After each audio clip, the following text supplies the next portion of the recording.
Awakening with Brahmakumaris. Namaskar and welcome to Awakening with Brahmakumaris. Welcome, sister. Om Shanti. Thank you. Om Shanti. Sister, in this series of Going Beyond, in the last episode I read a very interesting thing about we want people to read our minds. Like, for example, I inform my staff that 11 o'clock, because the doctor tells me and I come very excited from doctor's place, boys, tomorrow morning, 11:30, even if I ask for tea, just give me fruits, okay, this, that. I'm in a great mood. Next day, they cut fruits properly, nicely, come with a bowl and leave. I said, why? Couldn't you have just asked me before cutting? If I want to eat it half an hour later, I'd rather eat fresh. You know, it spoils. And they will not understand what does this boss of ours want. He told yesterday, even if I ask for tea, don't give me, but give me this. And when they bring it, why did you cut it? Why didn't you ask me? I wish you had asked me. Now I feel like having a cup of tea. Okay, keep this in the fridge. Give me at 12:30. And 12:30, I had already informed them that I need lunch. And then if they bring this as time for lunch, keep this fruit back in the fridge. So the whole problem is, like that lady, that secretary, she doesn't know whether I should file the papers or not. So simple is there. Before the boss leaves the office, he can write a note, do not file these papers today. Thank you. But he might write that in the evening, that do not file the papers today. But next morning, he might still feel that his desk is very cluttered and why didn't she file them? No. And it's not even between yesterday and today, a 12-hour gap. There can be a gap of 5 minutes and the person can change their mind. There can be a gap of a minute and the person can change their mind. And expect that the other people around should be able to catch that their mind has changed and accordingly change their behavior. So it's really not about a communication problem. We feel, oh, the boss didn't communicate his point clearly to the secretary. It's not a communication problem. It's about the mind moving very fast, not deciding what it wants, and once decided, not sticking to its own instruction. Like you said, I said 11 o'clock, you should give me the fruits. So now if you want the other people to obey you, they will obey you because they are staff. But is your own mind, are your own sense organs obeying you? No. And then once they don't obey you, you change. And then you think and expect that the other people should change accordingly. Other people obey us more than we obey ourselves. All right. Sister, there's something very close to what we were talking. May I share with you? Of course. What would life be like if we had no expectations of anything? Anyone, anywhere, anytime. It sounds impractical and probably impossible, as every day seems to be punctuated with small and occasionally large expectations. Expectations of others, expectations of the world, expectations of oneself, all seem to be natural and normal.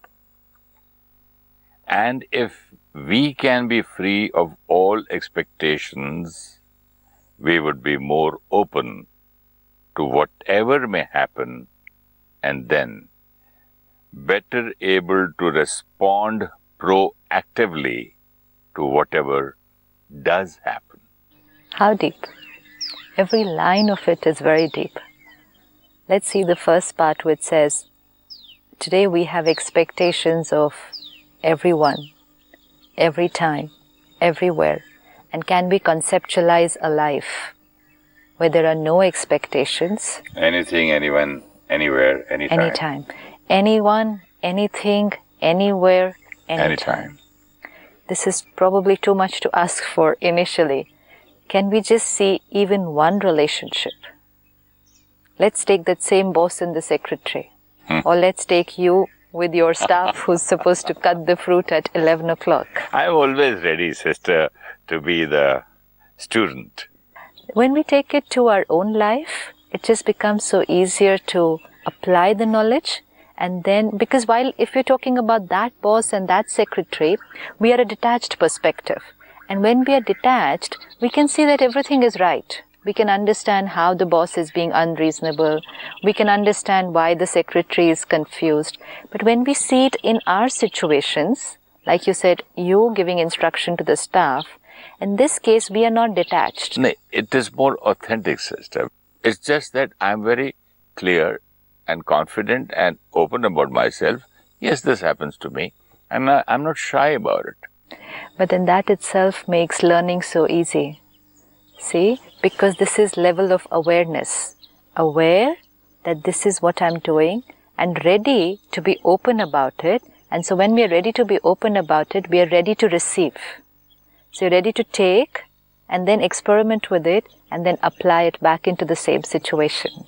Yeah, but it also needs people say, my ego stops me from telling the truth.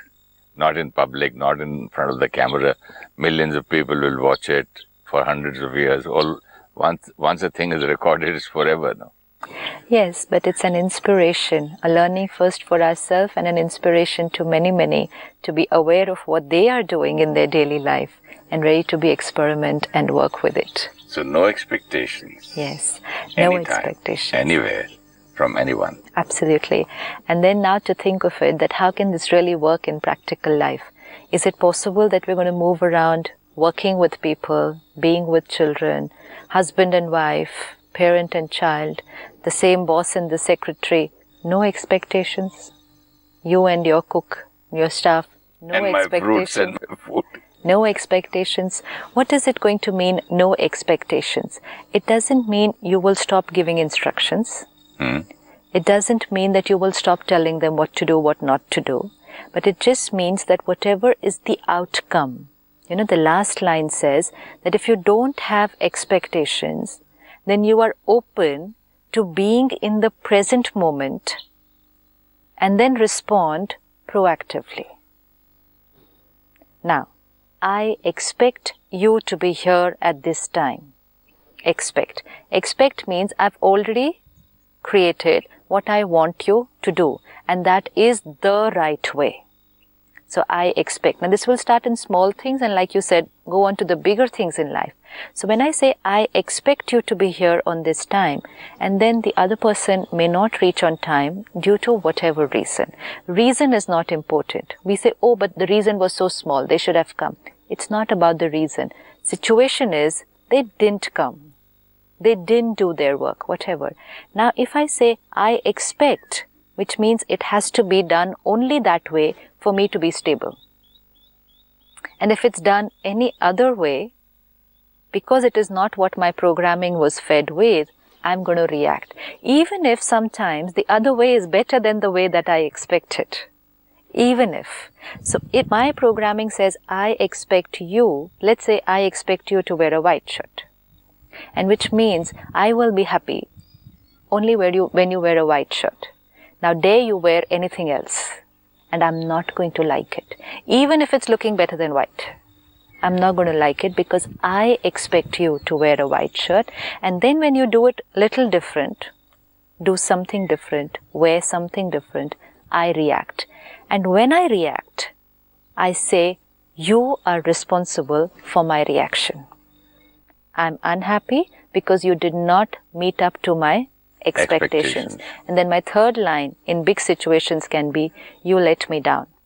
And then like you shared with us last time, those two powerful words, always and never, I can say, you always do this. You never listen to what I say. You never want to follow what I tell you. You always want to do it your way. Label, label, label. And when I say you always, I dig out few more incidents from the past when my expectations were not met, and I label, this person is responsible for my hurt. This can become a very vicious cycle. And then the other line which you said, if you have no expectations, which means I can still say, it would be lovely if you wear a white shirt tomorrow at the shoot. It would really look good and it's good for this program, and actually we really need you to wear a white shirt tomorrow. So it need not be just a request, depending on whom we are working with. It can be a requirement, it can be an instruction. It can be a uniform. It can be a uniform. Your costume. Yeah, what I mean is with different people, the mode of instruction will be different. You can request people, instruct people, order people, whatever. But once you've done that, the role is over, and which means I've told them what to do and they will do it. Now, when they do it a little different, now what do I have to do? As it says, if you have no expectations, you will respond proactively in that situation. Earlier it would be, if I expect you to do this and you don't, I will react negatively. So there's going to be a big difference. React negatively, respond proactively. If I have expectations, it will be a negative reaction when they are not met. And if it's just an instruction, but not an expectation that the instruction has to be followed the way, at the time, which I think is right, then I'm more open to responding proactively to the situation. Like, while we're shooting here, we do require a monitor here while shooting. The instruction is absolutely right. You're doing it for the good. So, sister, shall we come without cameras and everything? Not at all. And we'll just say this is an attachment to an idea. No. Look, how can you, tomorrow you'll say, okay, come without extra batteries, extra reflectors. Don't come with anything and don't expect anything. I don't think this is practical, what you Just let's pause. Let's look at it again. With a monitor, you have electricity. Why did we bring all the way from Delhi to Hyderabad?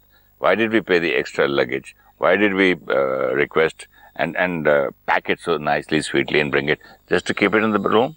So this is all the logic that we have, and which is right logic. This is right, absolutely right logic. There's no denying a single statement out of all that you have said. So the monitor should have been here. And it's not there. There's no denying that. But the attachment is also to that my instruction should be followed. I expected it to be here. Now, due to whatever reason, it hasn't come today. Reason could be carelessness, forgotten, indiscipline, insincerity. Not interested. Whatever. Reason is right now not important at the spur of the moment when I have to respond. It's my response right now. Attachment of the idea is the requirement of the present scenario, requirement of the shoot, so that you can see proper color on the face, you can see proper lighting, proper focus. So we have it. It is necessary. And then, if we don't have it, then we still did it. The monitor is needed. There's no denying it. But if it hasn't come, what is the next responsibility now? We'll do it next time. And what are the two choices? What are the two choices that I have? The two things that you have just shared with us. Situation did not live up to my expectations. Okay. People did not meet my expectations. Right. And when that is the conditioning, I react negatively. Okay. And the line that you read is proactively respond to the situation in the present moment, which means the monitor has not come. In the present moment. In the present moment. What is going to be my proactive response in this present moment? Monitor is anyways not there. Okay. You tell me. Monitor is anyways not there. It's not See, there. if what happens is, like you shared, this, with looking at everything outside. We are right, you're right in what you're saying. But now the need of the hour is, what is going to be my right response in this situation? Because it's not about one situation, it's about a situation after another and another and another. So present moment, what is my proactive response? First, stable, accepting that what I had instructed has not happened. And then response that one, get the monitor, I will wait, get it right now, or we will not shoot, whatever. Solution outside is secondary. More important is the way I responded while creating the solution. One response could be, how can the monitor not be there? I'm not working with such indisciplined people. Walk up and go. Other response could be, I don't like these people. It's horrible to work with them. But anyways, we have to work. So now sit and do the work without that monitor. Another kind of a reaction, negative reactions. Third, we will wait for the monitor to come because we're not working without it. It doesn't matter if it gets a little late. Go get the monitor and we start working. Fourth, it's okay. We'll do this particular program without the monitor. Solutions outside, many. Important is, what are the options inside? How many options are there? Lots. At least choose between two. A negative reaction and a proactive response. I just loved that word that you've given us. A negative reaction and a proactive response. And when we say responsibility, then first is going to be proactive response, and then, okay, whatever has to be done outside. Things outside have to happen, like you shared with us with the staff. Instructed them, bring the fruit at 11 o'clock. Next, they cut it and bring it there without asking you. So expectation is that they should ask. Okay, they haven't. Now it's cut and it's come there. What is the proactive response? You still are going to say, keep it away in the fridge. I'll have it later. The style of saying it. Yeah.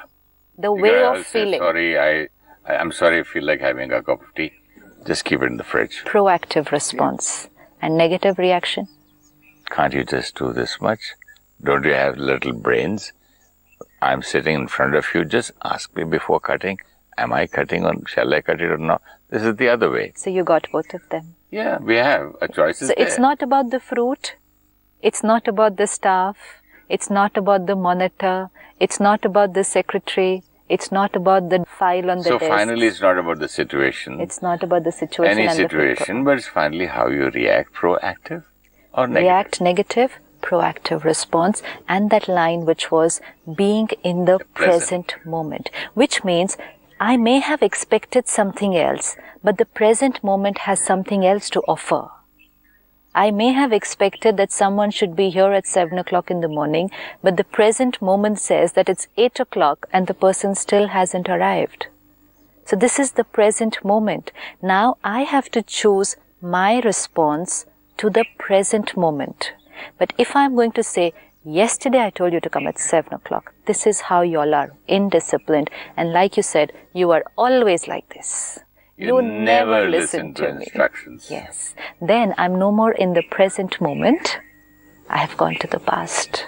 I have gone to my expectations. And in that, the present moment is gone. But sister, there's always a never if you go on using maybe a husband or a wife or a child or to anybody or staff, anybody to in any relationship. Finally, people get fed up of that line. You always do this. You're always hurting me. You're always telling these kind of things in front of other people. You always insult me in front of my family. You always do this and this. You never listen to me. You'll never grow up. You never eat less. You never clean your hands. Never wash. These things, people get irritated, bored, and finally, if they have to live together, they just get... Shut their ears to that. Shut their ears, they put a plug. Where's the reaction? But then when you read that story to us last time, I was just thinking, this is another awareness. Remove the words always and never from the vocabulary because they are not true. They are not true because even if we say something to someone 10 times and 9 times, they don't do it properly. And once they do it properly, there is no one. Then it is not always. Not always. Yes. And which means how can we say then that it is always? And the more we say always, always, that's the sanskar we are creating, the energy we are sending. More important, the person who's following the instruction, he's getting a negative statement constantly. You never think of my feelings. You never think from my point of view. You never want me to go out and be happy. And like we saw last time, the 17:1 ratio, and I was just thinking, actually it must be that 17 times the person must have done it properly. Once the person must have done it the other way, but we remember that one because it hurt. Let's say the secretary does 17 things properly and one thing wrong, but that one thing created a reaction. A reaction is remembered because it creates pain. The 17 things didn't create pain, they just passed, the moment just passed beautifully. Even if we now have to sit back and see all the days that we all worked together, there have been wonderful moments. And there have been few moments where there has been turbulence, there has been some difference of opinion. And if we sit back to look, the ones which had conflict will pop up more easily because somewhere they created a hurt, an irritation, pain, and the other ones were beautiful, forgotten, because the wound is remembered, the gifts are not. And then we say, always, you're always like this, and you never do things properly. I rather say, if I was in that position, I'd rather say, please don't give me your gifts. I'd rather be without the gifts, but I don't want this wound of yours. Which means, I'd rather not be with you. Because in any relationship, but the wound is not of theirs. I don't want the wound of yours. He's giving a wound and then says 17 gifts. He's just choosing to do some things using which you are creating wounds and also gifts. Even the gifts are created by you. It's just that when they did the thing in a particular manner and you were happy, you gifted yourself. And when they did it a little differently, you were angry, so you wounded yourself, and then we remember the wound. It's not that we choose to remember the wound, it's just that it pains. And that's why that is remembered. The other things are forgotten. Even physical wounds, we won't forget. Pain reminds me. Absolutely. The pain is responsible. Yes. I'm not responsible. And who creates the pain? And same thing, if we start living our whole day with this beautiful line, no expectations from people. Let's start accepting people as they are. First, let's apply this to these small things in life. Present moment, proactive response, no expectations. Giving instruction, and then after that, allowing the person to be and do as they want. When they do what they want, again giving another instruction. And which means keep on giving instructions, they will follow. But when we say, I expect, I'm just telling myself, I will not accept any other way of working. That is, it basically closes my mind. One is, I think you should do this way. Giving my mind the option, they can do it another way also. I expect you to be here at 6 o'clock, which means don't even dare to come at 6:05. And the other is, I hope you're here by 6 o'clock. Let's meet at 6 o'clock. That would be the best time to meet. We'll be able to begin work early. I'm sure you love being on time. I'll be there on time. Conditioning inside, preparing my mind that outcomes could be many.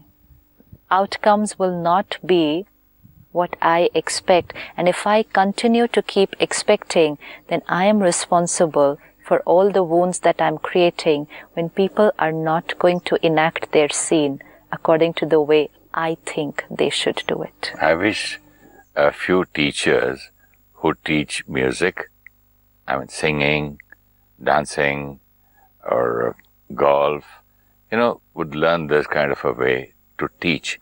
Because we love the teachers who say, we'll do this way, shall we? They make it we. Yes. And I had a teacher who said, I can ride the horse like that. While I was shooting. Why can't you? What is wrong? Can't you jump without the saddle? Can't you this? I said, excuse me, I can read a page of dialogues. Can't you? Really? And he got so angry with me. Right. I said, I'm not a fight master. Right.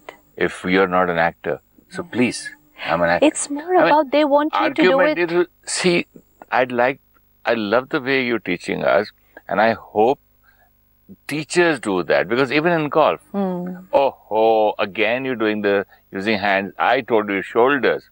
You say, use the right shoulder, shall we? Okay, we'll try this time. Okay, there's so many ways of putting proactive and negative. I was just thinking, like when you're acting in a film, there's a director. Yeah. He gives the complete script, the dialogues, everything to all the actors. But after that, the liberty to enact the scene, the way to say the dialogue, the way to perform. I'm sure you love the director who will give that liberty to the actor, rather than a director who would be very stuck up to the way I expect should be only like this. Turn your right hand after one step, turn your face here, do this, raise your eyebrows and talk like this. So what's the difference in a director who will be very controlling and would want things to happen only his way? The director is also going to get irritated because no human being can live under his control. He will kill my creativity. No? Beautiful. He will kill my creativity. He will suffocate the actor. The actor will not have the liberty to perform the scene his way. And the cook will not have the liberty to try new dishes. Yes. Now let's look. And most important, in our lives on the stage, we are not even the directors.